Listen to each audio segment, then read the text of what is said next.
पाकिस्तान के प्रधानमंत्री जुल्फ़िकार अली भुट्टो को जब फांसी दी जाने लगी तो उन्होंने जल्लाद से कहा, फंदा खींचो। 4 अप्रैल 1979 को जब जुल्फ़िकार अली भुट्टो को रात 2 बजे रावलपिंडी की सेंट्रल जेल में फांसी पर लटका दिया गया। उन्हें रावलपिंडी की जेल में एक छोटी सी कोठरी में रखा गया था। बगल में एक छोटी सी कोठरी थी जहां एक कैदी उनके लिए खाना बनाता था। हर 10 दिन बाद वो कैदी बदल दिया जाता था ताकि उसे भुट्टो के साथ लगाव न हो।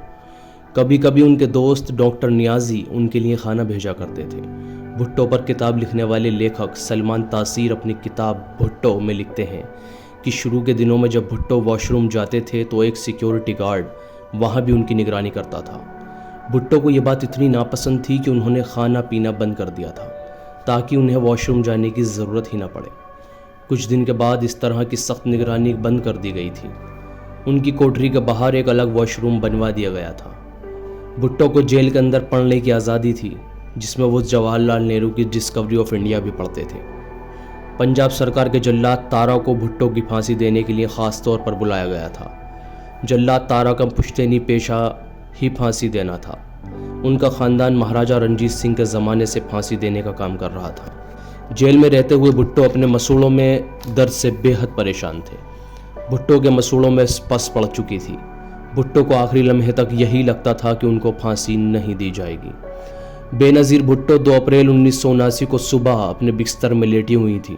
तभी अचानक उनकी वालिदा नुसरत भुट्टो चिल्लाती हुई कमरे में दाखिल हुई। वो कहने लगी कि घर के बाहर जो फौजी हैं वो कह रहे हैं कि हम दोनों को आज ही तुम्हारे वालिद से मुलाकात करने जाना पड़ेगा। इसका क्या मतलब है? बेनज़ीर भुट्टो अपनी किताब डॉटर ऑफ ईस्ट में लिखती हैं कि मुझे इसका मतलब पता था, मेरी वालिदा को भी इसका मतलब मालूम था, लेकिन हम दोनों इसे कबूल नहीं कर पा रहे थे। इसका सिर्फ एक ही मतलब था कि ज़ियाउल हक मेरे पिता को कत्ल करने के लिए तैयार थे। नुसरत और बेनज़ीर भुट्टो को रावलपिंडी जेल लाया गया। तलाशी के बाद दोनों को भुट्टो से मिलवाया गया। बेनज़ीर लिखती हैं कि मेरे वालिद ने मुझसे पूछा था कि उन्हें जेल में मुलाकात के लिए कितना वक्त दिया गया है। जवाब मिला कि सिर्फ आधा घंटा।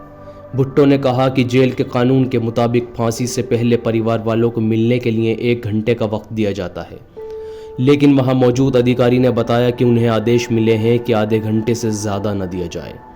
बेनज़ीर लिखती हैं कि जुल्फ़िकार भुट्टो ने मेरी लाई हुई किताबें और मैगज़ीन वापस कर दी थी।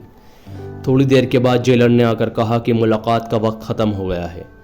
बेनज़ीर ने कहा कि कोठरी को खोलिए, मैं अपने वालिद को गले लगाना चाहती हूँ, लेकिन जेलर ने इजाज़त नहीं दी। बेनज़ीर और उनकी मां सलाखों के अंदर हाथ बढ़ाकर जुल्फ़िकार अली भुट्टो के हाथों को छुआ। फिर वो दोनों तेज़ी से बाहर की तरफ चली। बेनज़ीर पीछे मुड़कर देखना चाहती थीं, लेकिन उनकी हिम्मत जवाब दे गई थी। जेल सुपरिटेंडेंट ने उन्हें वारंट पढ़कर सुनाया, जिसे उन्होंने चुपचाप सुना। 8:05 पर भुट्टो ने अपने हेल्पर से कॉफ़ी लाने को कहा। उन्होंने अपने हेल्पर रहमान से कहा कि अगर मैंने तुम्हारे साथ कोई बदसलूकी की हो तो मुझे माफ़ कर देना। 9:55 पर उन्होंने अपने दांतों में ब्रश किया, चेहरा धोया और बाल बनाए। इसके बाद वो सोने चले गए। रात 1:30 बजे उन्हें उठाया गया। वो हल्के बादामी रंग की सलवार कमीज़ पहने हुए थे। जब जेल अधिकारियों ने उनके हाथ पीछे बांधने की कोशिश की तो उन्होंने सख्ती से मना किया। आखिरकार उन्होंने ज़बरदस्ती उनके हाथ रस्सी से बांध दिए। इसके बाद उन्हें स्ट्रेचर पर लिटाकर थोड़ी दूर ले जाया गया। इसके बाद भुट्टो स्ट्रेचर से उतर गए और फांसी के फंदे तक खुद चल कर आए। जल्लाद ने उनका चेहरा काले कपड़ों से ढांप दिया। भुट्टो के पैर बांध दिए गए। जैसे ही 2:04 पर मजिस्ट्रेट बशीर अहमद खान ने इशारा किया, जल्लाद तारा ने लीवर खींचा। भुट्टो के आखिरी अल्फाज थे, फिनिश इट, यानी फंदा खींचो। और इस तरह पाकिस्तान के पूर्व प्रधानमंत्री का अंत हो गया।